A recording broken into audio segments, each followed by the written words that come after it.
It's my pleasure to introduce you to Dr. Avideh Zakhor, who many of you know and doesn't need an introduction, who is both our plenary speaker today and the recipient of this year's EI Scientist of the Year Award. And I'd like to spend just a few minutes describing her many achievements in electronic imaging. Dr. Zakhor is both a professor and entrepreneur. She holds the Qualcomm Chair in Electrical Engineering and Computer Science Department at UC Berkeley, and is the author of more than 400 papers and with a total of 14,000 citations. She co-founded Sigma Mask OPC technology in 1996 to develop the industry's first automated IC layout correction tool for production use on chip designs in deep submicron semiconductor process technologies. And 2 years later, OPC was acquired by Mentor Graphics. She then co-founded UrbanScan in 2005 to create the first fully automatic 3D outdoor mapping system for 3D exterior models of buildings and urban environments. And 2 years later, UrbanScan was acquired by Google. And she just now started a new company called Indoor Reality to develop products and technologies to map interior buildings. And 2 years from now, well, as Rachel Maddow likes to say, watch this space. Dr. Zakhor received her undergraduate degree in electrical engineering from Caltech and her master's and doctoral degrees in electrical engineering and computer science from MIT. She's received many awards for her work in 3D computer vision, image processing, signal processing. She's an IEEE fellow and was given the Presidential Young Investigator Award by President George W. Bush in 1992. Dr. Zakhor is truly a pioneer, going where no man has gone before. She first mapped outdoor environments where no GPS would go. And today she's mapping indoor environments, building architectural models where no blueprints exist. For this, we're pleased to present her with the 2018 Electronic Imaging Scientist of the Year Award. The citation reads, for her significant contributions to signal processing, including 3D image processing and computer vision, 3D reality capture systems, 3D modeling, mapping, and positioning, image and video compression and communication. Thank you very much, Joyce, for the very nice introduction. I appreciate it. So as Joyce mentioned, I'm going to be talking about 3D modelings of building interiors or places where there's no GPS and there's also no footprints of buildings. So I want to start by acknowledging the list of collaborators I've had over the last 10 years working on this project, ranging from graduate students at UC Berkeley, members of the engineering team at Indoor Reality, and others. So I'm going to start with a quick review of what 3D scanning is all about. If you have a stationary scene like this with objects, the static scanners work like this, where there's a rotating mirror that bounces off a signal of the laser, and you can get a 3D map.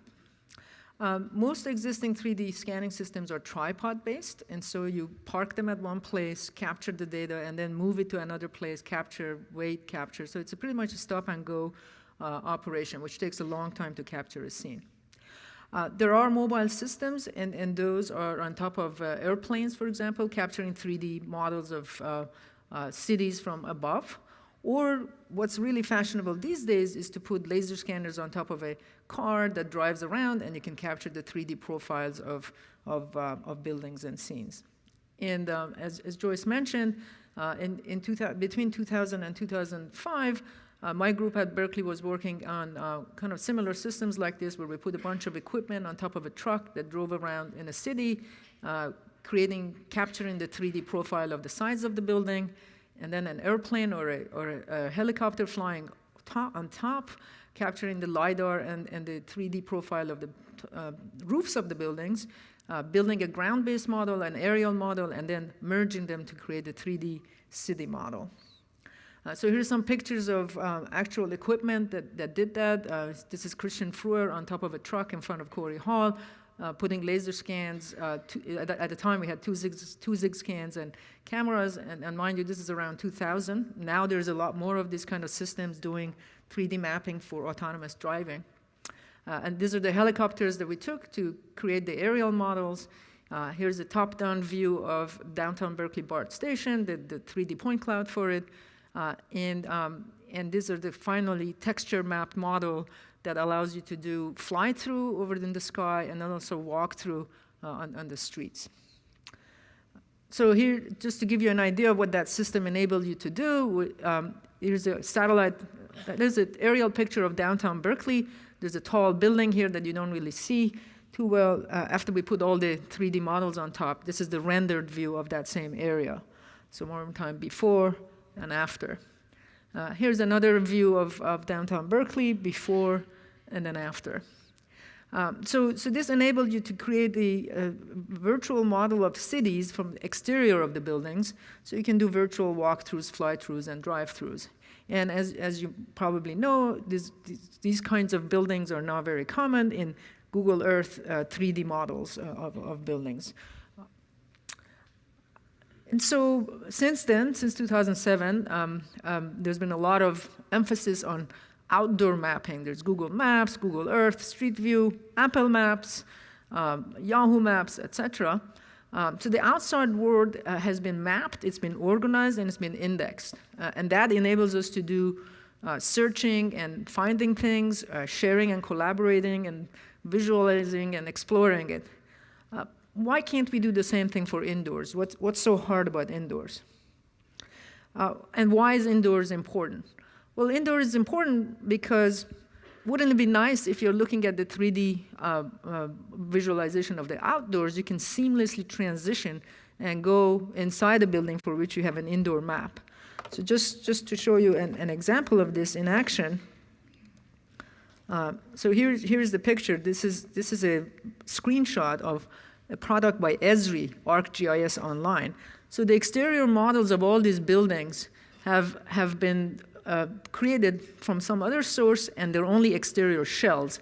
However, for this building in the middle, which is University of Illinois in Chicago Engineering Building, we actually went in and did a walkthrough of it and created an interior map. So if I zoom in here, I can click on one of these dots, and now we can virtually walk inside the building and look around and see what's going on there. So some of the systems I'll talk about today show you how to do that. So now we're inside. You can look at the particular office we just landed in. You can maximize the auto-generated floor plan. Maybe we want to go to the other end of the hallway, let's say here, and see what's going on here, and explore that. And note that this is not just a set of pretty pictures. There's actual depth information here, in a sense that if I hit F, you can see the mesh that was resulting from the depth that was captured during this walkthrough. So in the rest of this talk, I'll go over methods that enable you to do something like this. And for now, I'm going to X out of the interior view and jump back to the exterior and look at the same area from exterior. So this is kind of a little motivation as to why we want to solve this problem. So what is so hard about the indoor problem? And what are our goals and objectives? So there's a variety of applications for indoor mapping and indoor modeling. And our goal and objective is to do it as fast as possible, as automatically as possible, and create photorealistic models that allows you to do virtual walkthroughs. But we have to do all of this without GPS, because as you know, GPS doesn't leak inside of buildings. And just to give you an idea of existing solutions that does it, they're kind of like listed here. You can have a tape measure to measure the dimensions, or distos, or tripods, or you can trace a map. Or you can have like a wheeled system like this, like a robot that roves around and can create indoor maps. But the problem with wheeled systems is that it can't go into staircases, uneven surfaces, etc. And however, the nice thing about wheeled systems is that you can use what's called wheel odometry, compute the number of turns the wheels make and figure out where you are.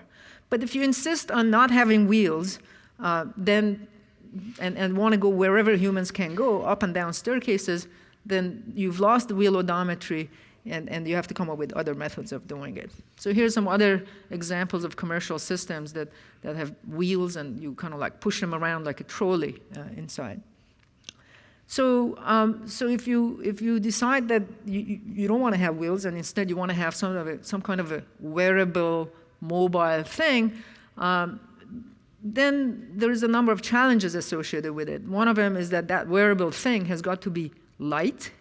It can't weigh 100 pounds or it will be useless. It shouldn't have power limitations. But more importantly, from an algorithmic point of view, if you don't have a wheeled system, you really have to recover what's called 6 degrees of freedom of figuring out where that sensor is at every point in time. So think of it, if you have a robot that's on wheels and drives in a plane, there's only 3 degrees of freedom you have to recover: X, Y, and rotation in the XY plane, which we call yaw. However, if something is strapped to your body, like a backpack, or a handheld that you move up and down, now there's 6 degrees of freedom. You have yaw, which is rotation in the XY plane, and then pitch and roll. And then you have Z variations. And even though you might think that as you walk, there's not that much Z variation, we don't really fly, but it's enough Z variations that if you don't estimate it during the localization process, it'll mess up your answers. So the takeaways are, we don't want to have wheeled systems, and because we want to go wherever we want, and as soon as you don't have wheeled system and you don't have GPS, the problem has become harder because now you have to recover 6 degrees of freedom with other sensors. So the first version of this system that we came up with. What if we have a human operator wear a backpack full of sensors and just walk everywhere inside the buildings that the humans can go and make a 3D map of the whole building? So the first version of the system we came up with, as you saw, was this backpack that this was Nick Corso, my grad student from a few years ago, that walked inside buildings. And the first version of the backpack, generation 1 we made, was 80 pounds and was yay big. Generation 2 became much smaller, and generation 3 is this much. And it's got a lot of sensors. Note that these orangey things here are Hokuyo 2D laser scanners. So if I were to put the backpack on, there would be one laser scanner scanning in this 2D plane, there'll be one laser scanner scanning in this 2D plane, and there'll be another laser scanner 2D scanning in the horizontal plane. And this is on purpose because you want to be sensing your environment in all 3 major axes. Then later on, we ended up collapsing this thing about a year ago into something so simple. This is a tablet and a panoramic camera. And as you'll see in a second, it results in the same kind of virtual experience as the backpack did, with reduced accuracy and precision. And most recently, we've reduced that into something much smaller, which is just a phone and a panoramic camera. And this just weighs a fraction of a pound. And again, it results in the same visualizations that I showed earlier, and I will show some more of it towards the end of the talk, but a little bit less accurate, and obviously at a much cheaper sensors and much cheaper component costs. So how do all of these systems work? So the first step in all 3 systems, even though they have drastically different weights and cost requirements, the very first step is localization, simultaneous localization and mapping. Basically, as you're traversing inside indoor spaces, you have to estimate what's called the pose of the rig. Pose meaning position and orientation. Position is X, Y, Z, and orientation is yaw, pitch, roll. You have to estimate that as a function of time. Okay? And the key to doing that is really sensor fusion algorithms. You put a bunch of sensors like inertial measurement units, laser scanners, and cameras, and you come up with some sort of a sensor fusion framework like particle filtering or Kalman filtering in order to fuse it, in order to figure out where you are. And so right here, there's a nice interplay between price and performance. Whereas 10 years ago, the laser scanners were expensive, they're now getting cheaper. So for a while, visual odometry was the way to go just because of cost requirements. But now that the depth sensors, thanks to autonomous driving, are becoming cheaper, that might still become attractive. More on that later. So once you've recovered the exact position and orientation of the rig, then if you have a depth sensor, you can then stack the frames coming off the depth sensor at the correct position and orientation, stack them up together, and create what's called a point cloud. So I'm sure all of you know what a point cloud is, but it's a way to represent the 3D geometry of something. And once you've created the point cloud, then you can connect the point clouds, mesh them together to create surfaces. And then because you have camera, you can texture map those surfaces. And so really what's apparent here is that the sensors have dual use.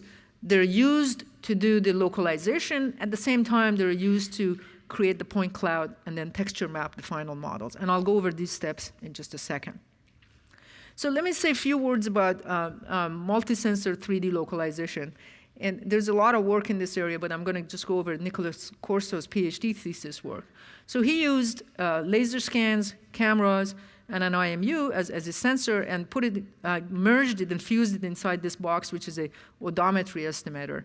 And then the later stages, we do a graph optimization and loop closure to create a point cloud. So let me go over some of these steps. In particular, let me start with this box. One possible way of fusing the sensors is to use extended Kalman filters. And so kind of how it works is there's a prediction step, and then there's a measurement step. In the prediction step, the covariance increases. You go from this box to this box. X is the state, U is the input, and Z's are the measurements. And then when you make observations or Z, then the covariance decreases, and you come back here. And this loop goes on and on. A little bit more in detail, U sub k here is the IMU data, inertial measurement U data. It estimates the next position and velocity and orientation of the system. But because it's noisy, the covariance increases. So this is the covariance estimation step of Kalman filter. In contrast, when we do an observation or measurement, it could be either an image or a laser. Then it gives feedback to correct the state, and as a result, the covariance decreases. So these two steps keep going on, the covariance increasing and decreasing, and that's how you can come up with accurate estimates of position and orientation. So what's in your state, the thing that you're estimating, is X, Y, Z, yaw, pitch, roll, plus few other parameters. So how is it that the observation helps you reduce the error? I'm going to talk about two ways of doing it. One is with the camera data. So in this case, you take successive pictures and you track correspondences across those. And what Nick used is this method of Lee and Murakis, MSCKF approach, which you keep a sliding window of these past poses, and you triangulate and reproject to get the feedback going. And in the process of doing so, he also estimates the extrinsic and intrinsic parameters of the camera. Notice that this method has unbounded drift in position and heading. How do we do it? How do we fuse laser data? So here's a 2D Hokuya scanner. It scans in just one plane, and that plane, when it hits a wall, for example, it intersects it at a line like this, but that line really consists of noisy point measurements. And so what we do is you take that scan and you fit lines to it using some sort of a least square method. And the key point observation here is that if you have a plane like a vertical wall here, two laser lines span a given plane. So if I have a laser scanner that's horizontal like this, it'll hit this plane in front of me on a line. And if I have another laser scanner that's vertical like this, it'll hit this wall in a vertical line. It creates a vertical line there. So that horizontal line and that vertical line span that plane. So the name of the game in using the laser is to keep track of the number of planes that are in an environment. And because and the planes don't have to be vertical. They also don't have to be at Manhattan angles. But as long as the environment is planar and the floor doesn't have to be horizontal, it can be a ramp. But as long as there are planes, then by keeping track of the intersection of laser lines to create planes and keeping track of planes, we can estimate, we can fuse that in the Kalman filter framework. So here's an example of picture of a planar environment. The blue is the path the operator walked. And so for perfectly horizontal planes, you really just compute the offset. And then for vertical planes like walls, you compute the offset, the distance you have from them, but also the orientation of them. So the walls can be not 90 degrees to each other, but at different angles. And so here's an examples of planes that we're kind of like tracking with each other. And so that's how the observations for the Kalman filter works. Now, if you start at a given point and walk for a very long time, eventually the error in this Kalman filter increases. And one way to reduce the error is what's called through a loop closure. Revisit an area you've been before, somehow come up with a method that tells you, I've been here before. And you can do that using images. So if you keep track of images, and then when you see an image similar to where you've been, say, Bimbo, I'm approximately the same location. And by doing so, you can reduce the error that's introduced in the first part. So, and usually this is done through graph optimization techniques, which I'll explain briefly.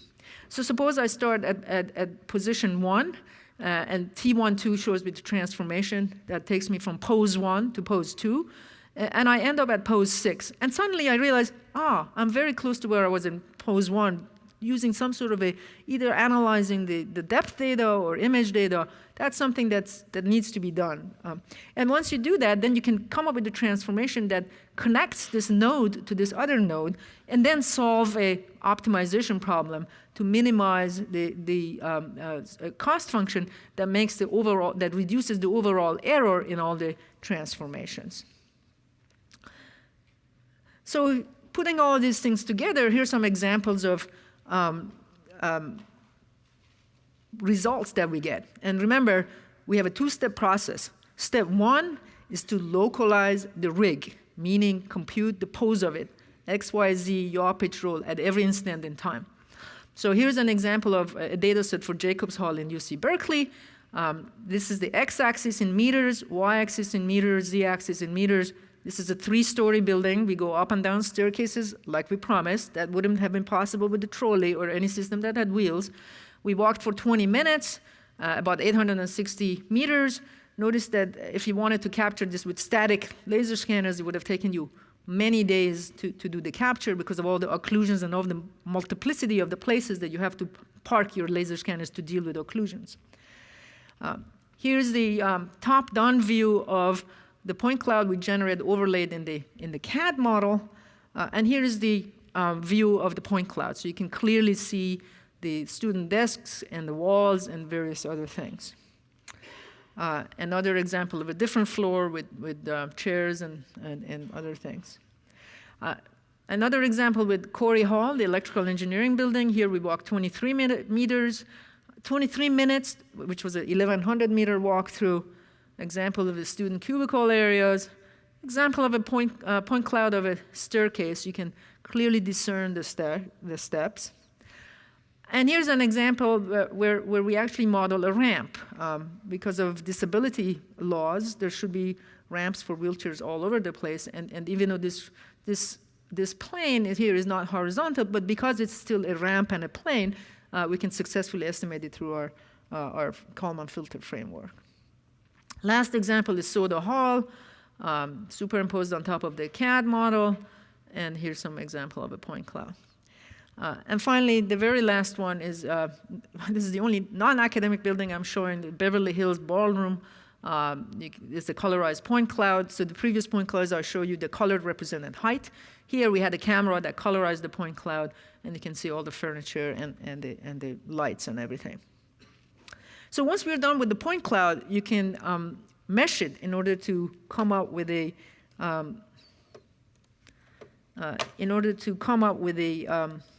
The point clouds you saw have hundreds of millions of points and are visually appealing but hard to work with. The models that I generate here are very compact but still represent the same geometry. This model shows the same environment as we saw before, but it's only modeled with a few hundred triangles. It also represents separate rooms in the environment and can be used for energy simulation, thermal modeling, or architectural design. This model is generated very quickly in a matter of seconds and is generated from a floor plan that we automatically produce. Okay.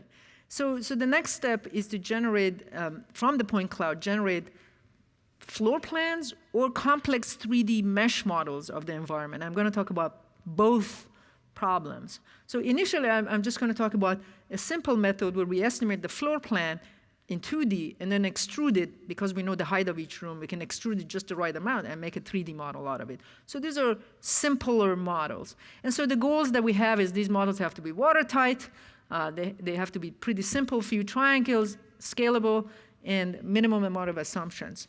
So here's the kind of like the pipeline for doing this. We start with splitting the point cloud into levels. If you're going up and down staircases, you want to differentiate between different floors. You estimate wall. So let me just go through this step by step here. So here's a full 3D point cloud. And we can, as you can see, if it is multiple levels, we can split it into different levels. Then we project the point cloud into the 2D plane, and you get something like that. And we can use this projection in order to estimate where the walls are. Just to give you an idea of what a little space like this looks like, the walls are pretty thick. There's a lot of noise because that's the nature of depth sensors that we're using. We define the interior area by doing Delaunay triangulation, and I won't get into the details of it too much. And then next, we partition into rooms, and this is done by looking at the circumcircles of the Delaunay triangulations. Basically, the bigger triangles are probably where the rooms are, and so you come up with a bunch of seeds as to where your rooms are. You estimate that by finding the local maximum of the circumcircles of these triangles, and then you solve the graph cut problem in order to decompose into rooms. And then the last step, you have merging and refining of the rooms. So you might be asking, so how do you know what a room is? Well, there's no strict definition of it. Really what we're saying is a room is a large open space which has a very small shared boundaries to the rest of the model. And so that's why we minimize the room boundary length in order to intuitively satisfy this requirement. But really what we do is we also take advantage of ADA standards that US government, for example, has published in order to figure out what's a room and what's not a room and what's a door, even though there's not a physical door connecting to rooms, but the opening of it can be used to guide us how to do room decomposition, okay? So here's the initial room segmentation, and then after the merging, you get a much cleaner look like this is shown here. And so next, you simplify the triangles from like 10,000 to 938, and you get a model like this. And then you extrude that 2D floor plan, and this is a 3D model that you get. And as you can imagine, because we extruded the 2D floor plan, none of the furniture inside the rooms got modeled. It's just the architectural elements, the walls and the floors and the ceilings. And many times this is enough. In fact, when I give you the demo of the virtual walkthrough, in the inset, we have these simplified 2D floor plans, and it's kind of nice to have them. So how do we deal, if we wanted to have the true 3D complex mesh for the inside the buildings of the furnitures and objects and everything else, how do we do that? So Eric Turner came up with this kind of a system for it, basically a probabilistic modeling of the scans, and then you carve the environment and create what's called an octree representation of the scan volume. And then you mesh that octree representation using different methods in order to come up with a 3D triangulated mesh. So just to give you an idea, here's an octree representation that initially we come up with. And this is for the grad student lounge at UC Berkeley. It's a billiard table, which is here, etc. And then you can mesh that using for any meshing techniques you like. So in this case, we mesh the octree using what's called the dual contouring method. And this is very good for preserving details. So it's very good for modeling furniture and objects and smaller things where you want to preserve details. And look at the couch. We have a lot of details here. So it's really good for meshing objects. However, you can start with this octree and mesh it with a different method, which we call planar region fitting. In this case, you have fewer triangles. You can see the floor has gigantically big triangles, but everything else looks planar. And so the details on the couch have disappeared. Now, the nice thing about this method is that we can adapt the kind of meshing that we do to be different between architectural elements like walls, floors, and ceiling, and the objects and furniture. So how do we do that? So we've got the octree representation. You have the 2.5D model I just talked about. And if you do a Boolean subtraction of those two, you can segment the furniture out and also the building volume out. And you can then mesh the objects and the furniture with a fine grain meshing techniques like the dual contouring, and then the architectural boundary, the building volume, using methods that result in much fewer triangles and are good for those. And then you can superimpose these two things on top of each other, have a complete mesh that's part of it came from one method and part of it came from another method. Just to illustrate this point, here's the total mesh of a room. This is the same graduate student lounge. These are the couches, and this is the billiard table. And the architectural elements, like the walls, have been modeled separately. And so each wall here really just has two triangles. Because a wall is a rectangle, you put a diagonal across it, and that's it. And then the furniture has been meshed with the dual contouring, and so you can have much finer representation of it. So this is an example of a bigger area. This is the Walmart in San Jose, for those of you who might have been there. And so you can see that this pink area is the floor. And to understand this picture, all the meshes that have the same normal have been colored by the same color. So this pink represents the ground floor on it that has been modeled with planar fitting. And then these are aisles that have been modeled using a different technique. Nevertheless, all the triangles that have the same normal, like in this aisle, have the same color. So here we've not only modeled the architectural element, but also the objects and the aisles inside this building. And keep this picture in mind because we're going to use it later for indoor positioning. So what can we do with all of these things? Well, we can now do a virtual kind of like walkthrough of it. So let me show you a virtual walkthrough of this hotel in Houston. We're now looking from exterior. This is this is not a video. It's really an interactive visualization of the model after it's been texture mapped, etc. Now we dive inside and we're looking at the interior. So and so you can use this for create arbitrary viewpoints from any angle. Okay.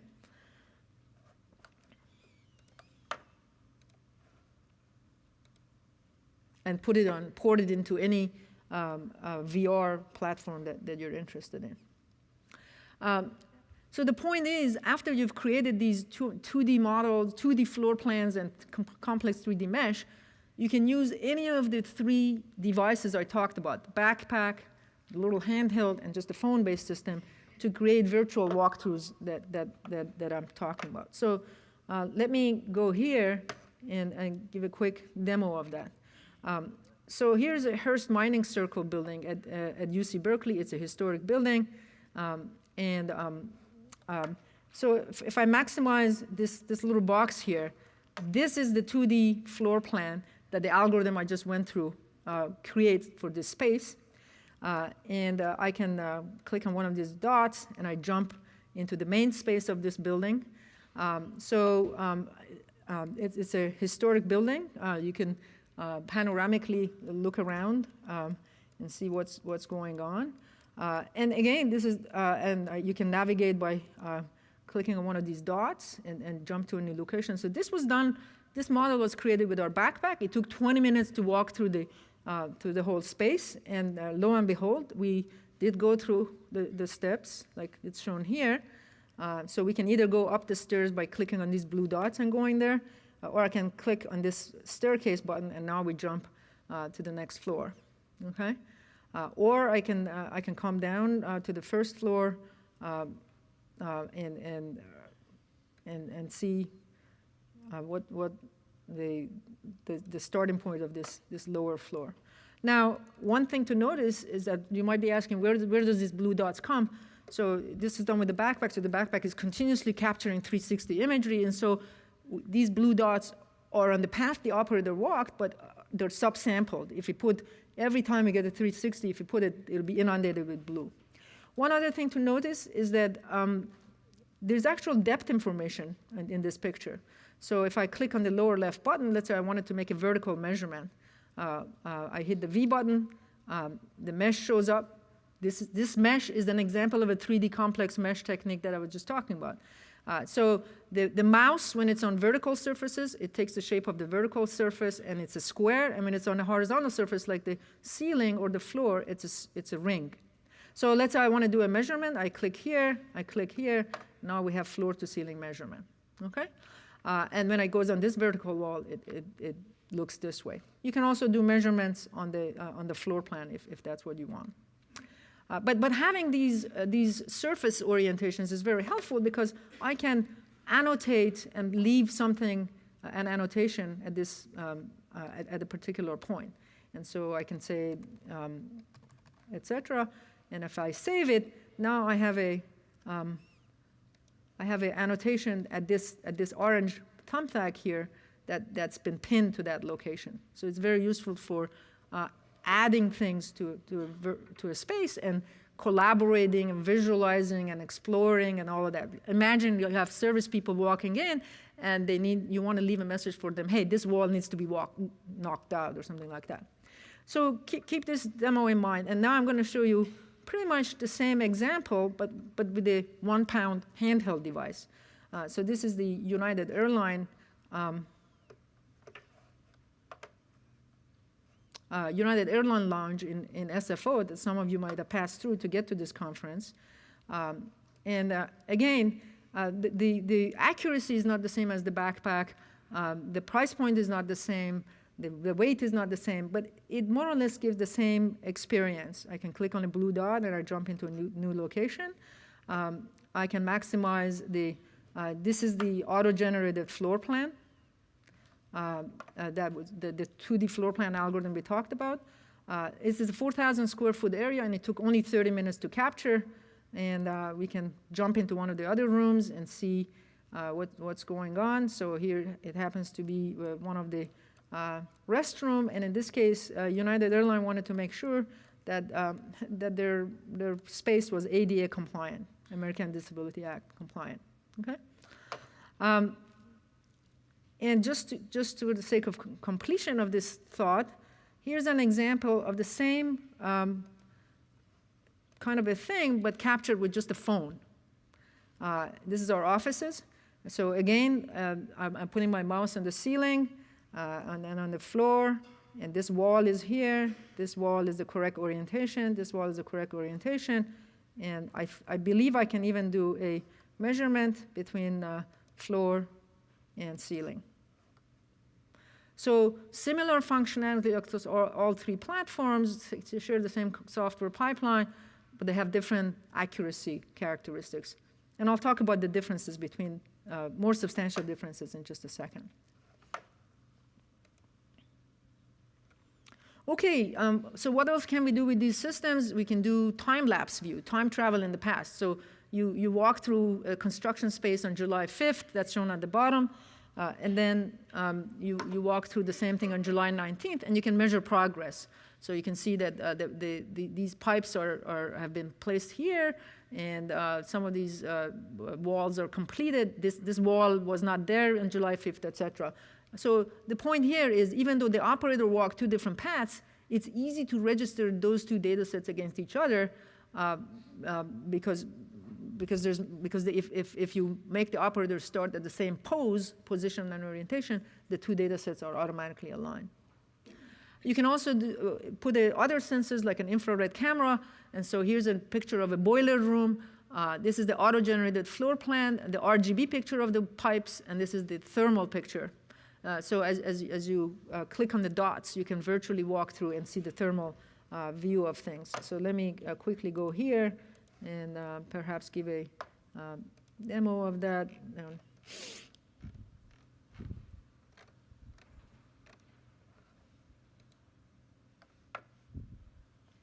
So here's the auto-generated floor plan. I can jump here, and you see the thermal. I can toggle back between RGB and thermal, and then I can use the arrow on my laptop to move the red dot, and the view gets updated, and I can traverse the path that the operator walked. These white circles are the path that the operator walked to collect the data.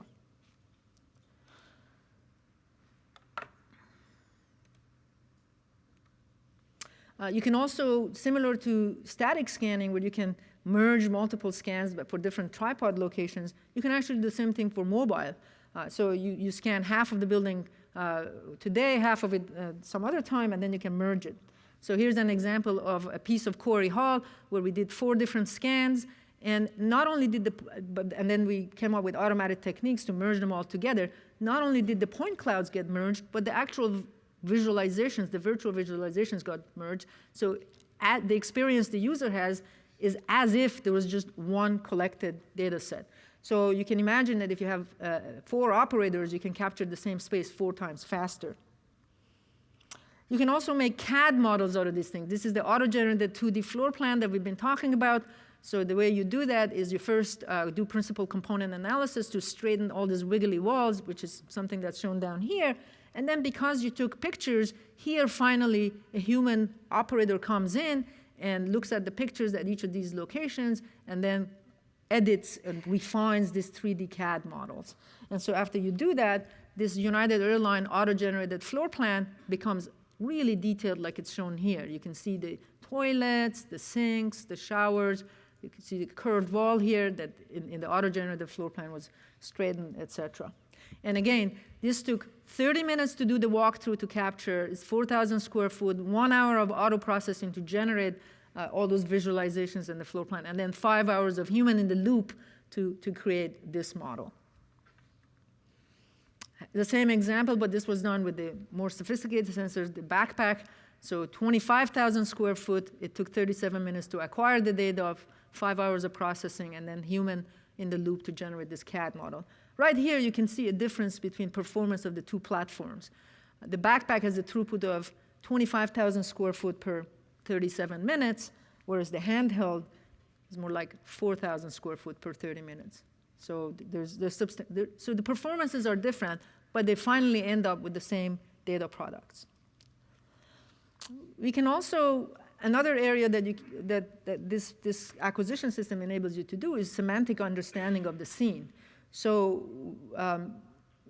you can use the imagery and the point clouds in order to train convolutional neural networks or deep learning algorithms to detect important architectural elements like windows, doors, IT equipment, because you're worried about power consumption, or you want to count the computers that you have, or lights. Yeah, so in fact, in about an hour, my student Craig Hiller is going to talk about a method that can detect whether the light is LED fluorescent or incandescent. Or you can detect architectural elements like exit signs or smoke detectors or fire alarms. So this is a CAD model, and the blue dots and the red dots were generated automatically through machine learning algorithms as to where these objects are. You can also do what's called indoor wayfinding. So in the same walkthrough that you collect geometry and pictures and enables you to do all these virtual walkthroughs, you can collect the Wi-Fi and magnetic and image signature of the building. You're collecting images anyway. You can collect the signal strength to the different Wi-Fi routers, and then you can also collect magnetic signature. And then you can use that to build a mobile app such that if you walk in with your phone to the building, it shows you where you are inside the building. So essentially, you're not deterred by the fact that there's no GPS inside buildings. And the use case for that is that inspectors that walk into the building, they can find the objects that they're looking for because they know where they are, they know where the assets are that they're inspecting, and so they can walk to it easily. And so the fact that we made those complex 3D mesh with furniture and objects gets used here as well. Why?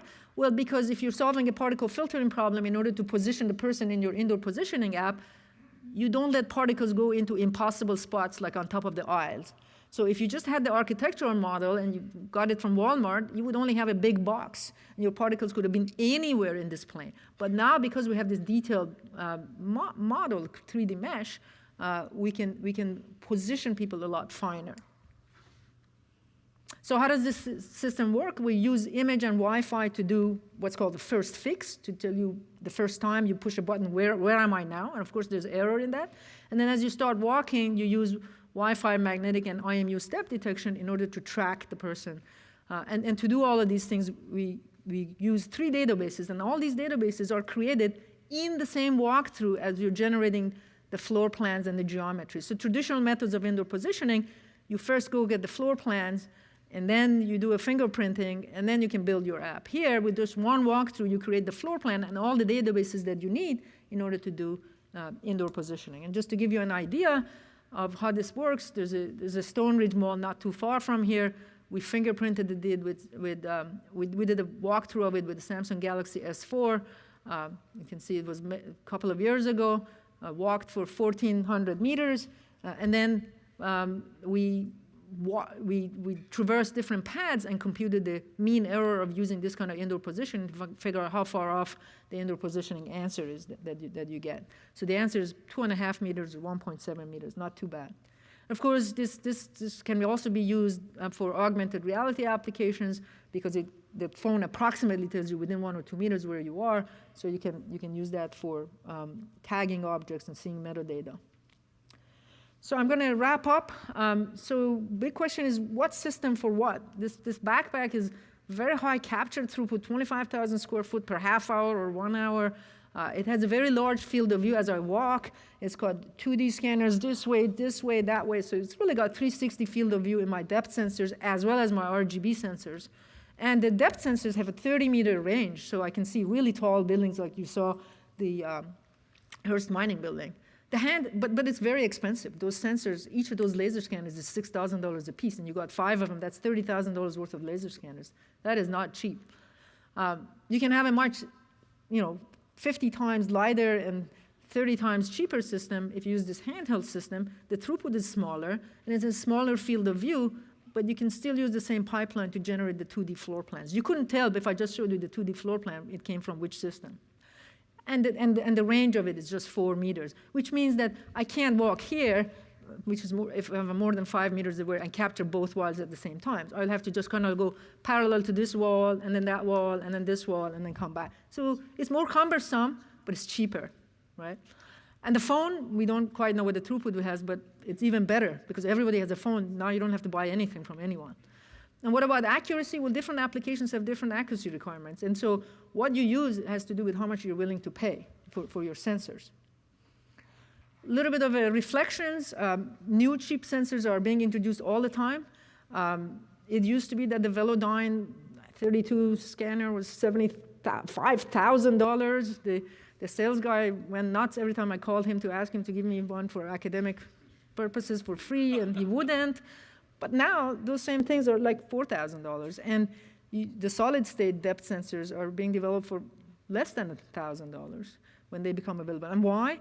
Well, again, the autonomous driving revolution have made the price of these depth sensors much smaller. At the same time, there's all kinds of new sensor fusion algorithms being introduced. So there's lots of room for mix and matching these sensors with these different algorithms. And ultimately, the price and performance of what you need, the requirements in your application, dictates which sensors you choose to do what. So visual odometry, which is RGB and IMU, is cheap, it's prevalent, but it results in sparse 3D point clouds. You can only get 3D information about locations where they have features, and if you have blank walls with no features, there's a drought. LiDAR, on the other hand, results in very dense point cloud. As I said, it's getting cheaper, but it's not as cheap. So the question is, do we really need a dense point cloud for every application? And the answer is not. Even if you have a sparse point cloud, you can successfully generate 2D plans and 3D plans, and you can figure out the orientation of the surfaces that you get, et cetera. And many applications, we don't need to have that dense point cloud. If you're annotating things or trying to do navigation obstacle avoidance like an indoor drone would do, you don't need that. And finally, last but not least, the big data problem is a good one that comes out of these acquisition systems. And the question is, can we semantically parse through it?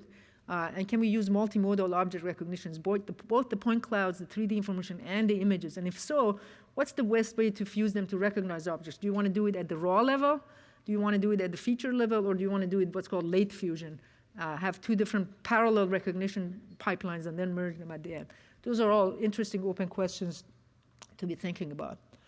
To finalize the talk, so Google and Apple and others have mapped the outdoor worlds and the roads quite a bit. 5 million unique roads, from Earth to Moon and 10 times and back, 10 times over. But now is the time to do to map the great indoors. I'm going to stop here and answer any questions.